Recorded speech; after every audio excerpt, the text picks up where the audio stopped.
મહેસાણા જિલ્લાના કડી તાલુકાના બોરીસના ગામમાં ખ્યાતિ હોસ્પિટલની એક બસ આવે છે।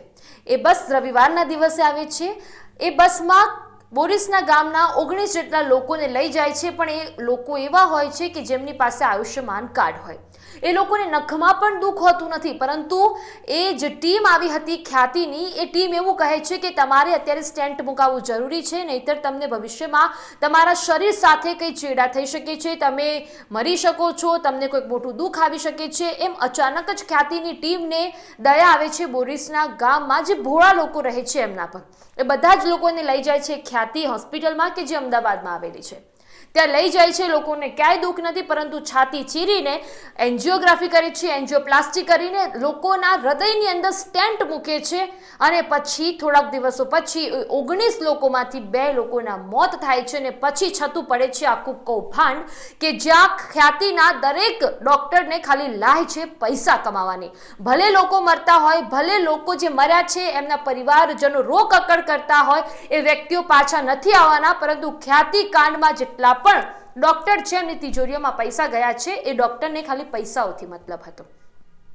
એ પછી અમને લાગ્યું કે કદાચ આ સિલસિલો હવે શાંત થઈ જશે, પરંતુ ફરીથી એક વળાંક આવ્યો અને અમદાવાદના ખ્યાતિ કાંડનો મોતનો સિલસિલો યથાવત।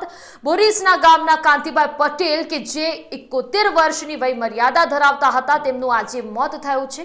પરિવારજનોનું કહેવું છે કે એમને કોઈ પણ પ્રકારનું દુઃખ નહોતું, પરંતુ તેમની એન્જિયોગ્રાફી કરી દેવામાં આવી, અને એન્જિયોગ્રાફી કર્યા બાદ તેઓ સતત બીમાર રહેતા હતા, અને આજે આખરે તેમને આ દુનિયાને અલવિદા કહી દીધું, અને ખ્યાતિ કાંડનો શિકાર બન્યા, ભોગ બન્યા બોરીસના ગામના 71 વર્ષના કાંતિભાઈ પટેલ કે જેમનું આજે મોત નીપજ્યું છે।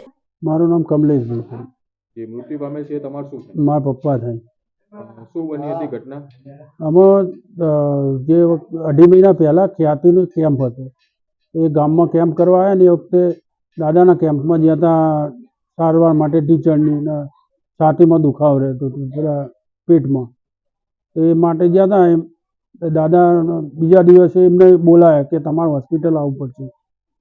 એમની લક્ઝરી આવીને લઈ જઈ, એમના જોડે કાર્ડ નહોતું આરોગ્યનું, તો મેં ના પાડી હતી। તો દાદાના આધાર કાર્ડ અને રેશન કાર્ડ લઈને બેહાડી દીધા કે તમે લેતા આવો તો તમારું કાર્ડ તો થઈ જશે। તો એમના જાતે એમને કાર્ડે બનાવી દીધું, ત્યાં એમની એન્જિયોગ્રાફી કરી દીધી। દાદાને પહેલા કોઈ તકલીફ હતી ખરા? ના, હલતા ફરતા ખેતરમાં આવતા હતા, ચા પાણી આપવા ખેતરમાં આવી જતા હતા, ફરતા ફરતા હતા। કેટલા સમયથી સારવાર બાદ બીમાર રહેતા હતા? એ પછી હાજા રહ્યા જ નહીં। ટૂંકમાં હું ખાનગી હોસ્પિટલોમાં વારે વારે લઈ ગયો, લગભગ 70-80 હજાર રૂપિયા જેવો તો મારા ખર્ચો થયો। શું નામ આપનું?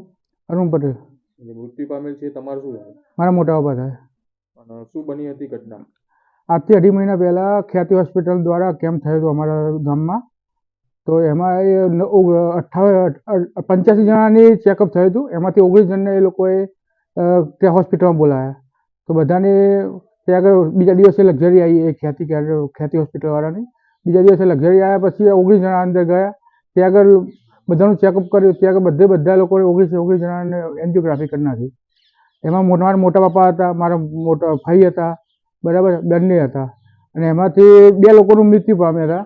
એમને સ્ટેન્ડ મૂકી દીધું શરીરની અંદર, અને 19 જણાને એન્જિયોગ્રાફી કરી નાખી હતી। એમાંથી મારા દાદાને એન્જિયોગ્રાફી કર્યા પછી શરીરમાં એકદમ શરીર લથડી ગયું હતું એકદમ।